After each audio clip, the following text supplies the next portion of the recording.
వెనక్కి చెప్పొద్దు, ఎదాలి, ముందుకు పోవాలి.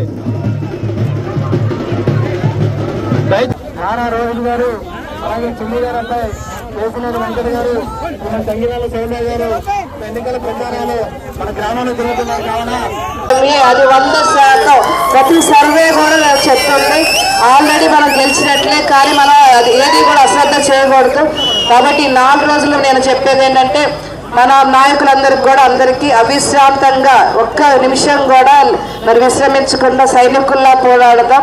తప్పకుండా మన లక్ష్యాలు నెరవేర్చాలంటే మే 13వ తారీఖున ప్రతి ఒక్కరు కూడా మీ అమూల్యమైన ఓటు సైకిల్ గుర్తుకే ఓటు వేసి గెలిపించాల్సిందిగా. ఇంకా బాబు గారు వస్తే రేపు అనేక స్కీమ్స్ వస్తున్నాయి. మహిళలకి అయితే సూపర్ 6 ఇప్పటికే ప్రజల్లోకి వెళ్ళిపోయింది. 18 సంవత్సరాలైన ప్రతి మహిళకి నెల 1500, 3 సిలిండర్లు ఉచితం. ఎంతమంది పిల్లలున్నా అంతమందికి 15,000. అదేవిధంగా బస్సు ప్రయాణం ఉచితం, పెన్షన్ 4,000, వికలాంగుల పెన్షన్ 6,000. ఇలా ఏ విధంగా సంక్షేమ పథకాల మీద ఎక్కువగా వరాలు ఇచ్చారు. అదేవిధంగా అభివృద్ధి వస్తుంది. మనకి రేపు బాబు గారు వస్తే అమరావతి వస్తుంది, రాజధాని వస్తుంది. మన రాజధాని ప్రాంతంలో ఉన్నాం కాబట్టి మరిన్ని అభివృద్ధి ఫలాలు మనం అందుకోబోతున్నాం. ముఖ్యంగా రైతన్నల పొలాల రేట్లు పెరుగుతాయి, యువతకు ఉపాధి అవకాశాలు వస్తాయి, కంపెనీలు వస్తాయి.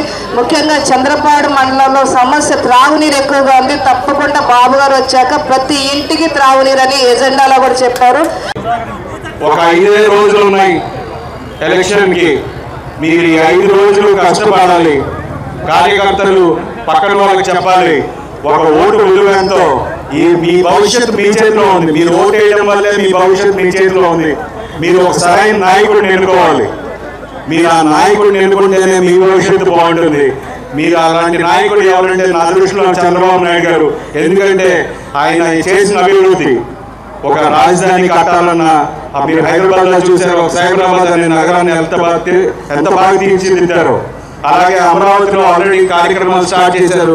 దురదృష్టవశాత్తు 2019లో ఓడిపోయాం. కానీ వచ్చాక మళ్ళీ ఖచ్చితంగా ఈ రాష్ట్రానికి రాజధాని తీసుకొస్తారు. దానికి మళ్ళీ పూర్వ వైభవం తీసుకొస్తారు. అలాగే మీరు చూశారు మేనిఫెస్టోలో ఎన్నో పథకాలు పెట్టారు, సూపర్ 6 అని. సో ఇవన్నీ ఒక పేదవాళ్ళకి అండగా నిలిచే కార్యక్రమానికి చంద్రబాబు నాయుడు గారు శ్రీకారం చుట్టారు. సో మీరు అందరూ ఈసారి తప్పకుండా మొదటిగా అయితే మీరు వెళ్ళి ఓటేయాలి. ఈ రాష్ట్రాన్ని, మీ భవిష్యత్తుని మీ చేతుల్లోనే ఉంది. సో మీరు తప్పకుండా మే 13వ తారీఖున తప్పకుండా మీరు అందరూ వెళ్ళి ఓటింగ్ బూత్కి వెళ్ళి ఓటేయండి. అదే నేను కోరుకునేది. అండ్ పవన్ కళ్యాణ్ గారి సినిమాలో ఎలా ఉంటుంది, లాస్ట్ పంచ్ మందైతే ఆ కిక్కే వేరప్ప అని. మనం కొట్టాల్సింది లాస్ట్ పంచ్ బ్యాలెట్ మీద. కొడితే ఫ్యాన్ రెక్కలు తెగిపడిపోవాలి.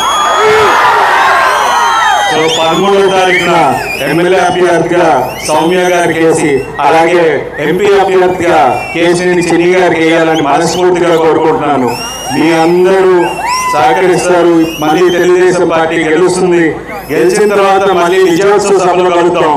జై తెలుగుదేశం, జై జనసేన, జై భారతీయ జనతా పార్టీ, జై హింద్.